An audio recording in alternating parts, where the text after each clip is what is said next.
Assalamualaikum warahmatullahi wabarakatuh. Bertemu lagi dengan RN Sunarsi. Alhamdulillah di kesempatan yang baik ini kita masih bisa berjumpa ya, meskipun lewat YouTube. Jangan lupa sarapan dulu, karena setiap hari ya, karena setiap pagi itu sarapan adalah hal yang baik yang harus kita lakukan. Jadi jangan sampai di skip untuk memulai pekerjaan ya. Tetapi sebelumnya dengarkan dulu, ini ada lagu yang pernah viral ya. Kita dengarkan dulu sebentar saja. Memang uang bisa bikin orang senang tiada kepalang. Namun uang bisa juga bikin orang mabuk kebayang. Lupa sahabat, lupa kerabat, lupa saudara, mungkin juga lupa ingatan.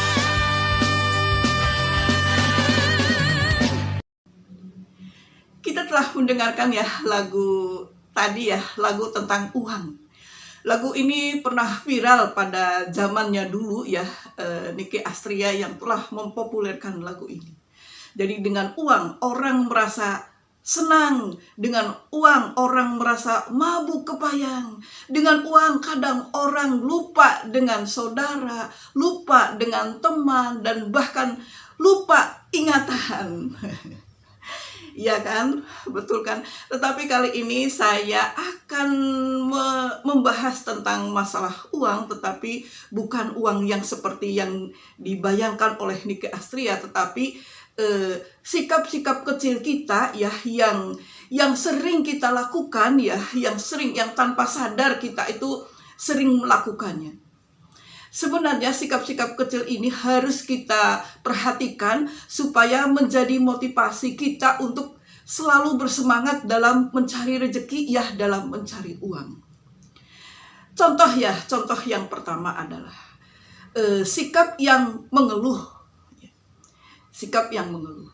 Seperti misalnya begini ya, ada orang ya, seperti misalkan saya mau naik taksi. Saya mau naik taksi. Supirnya itu, saya ya rutenya itu cuma 9 kilo. Deket kan ya. Nah, supirnya itu mengeluh, 9 kilo berarti dapat uangnya sedikit dong dalam hatinya. Jadi supirnya itu udah cemberut gitu. Wah, berarti jaraknya deket. Kalau jaraknya deket, kalau pakai agro kan otomatis kan uangnya kecil. Tetapi kalau misalkan jaraknya ya dari Kuningan, dari sini sampai ke Kuningan yang 30 kilo, mungkin kan uangnya juga lebih besar. Lah karena supirnya itu merasa cemberut ya, merasa mengeluh, maka uang yang didapat oleh supir itu ya seperlunya saja sesuai dengan agro, ya kan? Tetapi kalau misalkan ya, ketika saya pesan taksi dan saya ingin menuju ke yang 9 kilo tadi, 9 kilometer, tetapi supir taksinya dengan senang hati, oh iya bu, siap, oke, saya mau nganter ibu kemana saja, 9 kilo nggak masalah, misalkan ya, supirnya dengan gembira, dengan senang hati, maka saya ya, atau mungkin yang lainnya, mungkin akan merasa ngasih tips lebih kepada dia, karena perlakuan dia yang sumringah, yang suka, yang bahagia dengan kita, meskipun dengan kilometer yang sedikit itu. Jadi kalau kita mengeluh itu akan mempengaruhi hasil. Jadi ketika kita mengeluh, maka rezeki yang seharusnya dia dapatkan besar tetapi kecil. Kemudian contoh lagi. Misalkan ya, saya mau beli apa ke pedagang, uangnya 5.000, sama pedagang tuh bilang, ini mah sedikit, 5.000 buat apa? Nah, padahal uang sekarang dia beli 5.000, ada kemungkinan besok hari dia akan lebih banyak lagi membeli. Jadi kita tidak perlu mengeluh ketika ada orang yang beli ke kita entah 5.000, entah 10.000 dengan uang nominal kecil, tetapi kita harus dengan senang hati. Berikan yang terbaik supaya kita mendapatkan yang terbaik. Berikan yang banyak supaya kita juga mendapatkan yang banyak. Kemudian yang kedua, bangun pagi. Kalau di masjid tradisional ya, masjid-masjid yang ada di desa ya, di Nahdlatul Ulama, kan ada lagu-lagu yang pernah dulu saya videokan ya.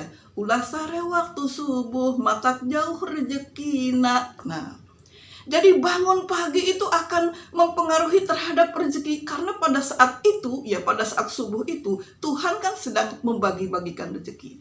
Nah, ini misalkan dalam kehidupan sehari-hari kita ya, kita misalnya yang lagi butuh bensin aja subuh.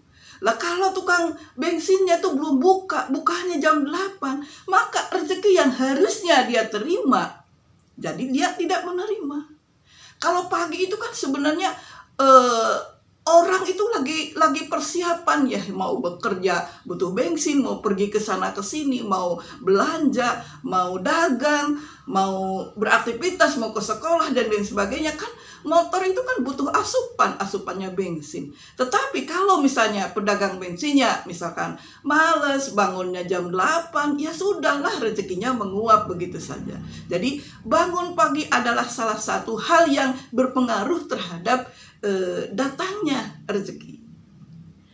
Kemudian yang selanjutnya adalah kita itu mempunyai keahlian yang spesifik yang bisa mendatangkan rezeki.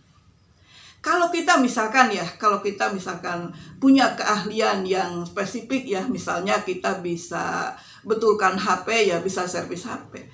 Tetangga-tetangga itu kan nggak mungkin pergi jauh ke tempat servis HP, tetapi kita bisa betulkan, ya kan? Jadi dari hal yang seperti itu kita bisa mendatangkan uang. Atau misalkan kita punya keahlian bikin roti atau bikin kue yang enak. Tetangga-tetangga yang, maaf ya, saya nggak bilang malas, tetangga-tetangga yang bisa tetapi lagi sibuk, katakanlah ya, kata-kata positifnya, maka dia akan pesan kepada kita. Kalau kita punya keahlian khusus dalam bidang makanan, misalnya kue-kuean, atau misalkan sayur-sayuran, sayur yang bagus, sayur yang enak. Nah, kan orang akan pesan kepada kita. Kalau misalkan kita lagi timid ya, artinya bisa dipercaya oleh orang lain dari segi rasa. Kemudian yang selanjutnya adalah rajin bekerja. Kalau misalnya kita rajin bekerja, insya Allah pasti selalu ada rezeki. Pasti akan selalu ada rezeki. Contoh ya, ini contoh. Ada dua orang ya, yang satu suka nongkrong, yang satu suka bekerja.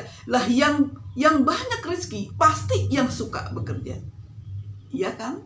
Kalau misalkan kita menggali potensi kita, ya, menggali potensi diri kita, misalnya kita bisa apa, kita bisa berniaga, berjualan, atau kita bisa bertanam, kita bertani, dan kita bisa mendistribusikannya, menjualnya.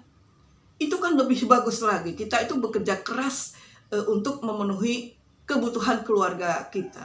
Kalau orang yang bekerja keras itu kan lebih dicintai oleh Tuhan ya, daripada kita hanya berdiam diri saja tanpa berbuat sesuatu. Apalagi kalau misalnya anak-anak muda cuma menggantungkan harapan hanya kepada orang tua, misalkan ya. Kadang kan kita sering lihat ya anak-anak muda yang sebenarnya dia itu memiliki potensi, tetapi dia hanya nongkrong saja di pinggir-pinggir jalan ya, kan kita sering lihat ya yang seperti itu, yang nongkrong, ngobrol, ngalor ngidul. Padahal kalau misalkan anak-anak muda itu rajin bekerja, saya yakin masa depan akan dia dapatkan. Artinya dia tidak madesuk ya, tidak masa depan suram, tetapi akan memiliki masa depan yang cerah. Kemudian yang selanjutnya juga yang akan bisa mendatangkan rezeki, yaitu jelas pastilah sodakoh ya. Kalau kita sering sodakoh, sering memberi bantuan kepada orang-orang yang kecil ya, yang kurang beruntung. Tidak harus besar, sesuai dengan kemampuan kita. Kita bisa ngasihnya 10.000, ya kita kasihlah 10.000. Bisa berupa makanan atau berupa apa saja sesuai dengan kemampuan kita. Jadi kita itu jangan pelit terhadap orang lain. Ya kalau ada yang minta bantuan, kita kasihlah bantuan. Jangan sampai kita menolak siapapun yang minta bantuan kepada kita, kecuali kalau kita memang sedang dalam kesempitan. Kalaupun kita misalkan dalam kesempitan, kita jangan langsung mencemesnya dengan cara, wah maaf saya nggak bisa, seperti itu. Ya mungkin lain kali Bu saya akan meminjamkan, sekarang saya belum bisa. Ya pakailah bahasa yang bagus, karena adab itu lebih penting daripada ilmu. Seperti hanya yang viral itu, jadi harus kita ketahui bahwa adab lebih penting daripada ilmu. Ilmu penting, tetapi adab itu lebih penting. Ya kan? Mudah-mudahan manfaat ya, sedikit sharing saya ini ya. Mudah-mudahan bermanfaat. Kadang ya hal-hal yang kecil itu kadang-kadang kita tidak memperhatikan. Padahal hal-hal yang kecil ini adalah sangat berpengaruh sekali terhadap datangnya rezeki. Wassalamualaikum warahmatullahi wabarakatuh.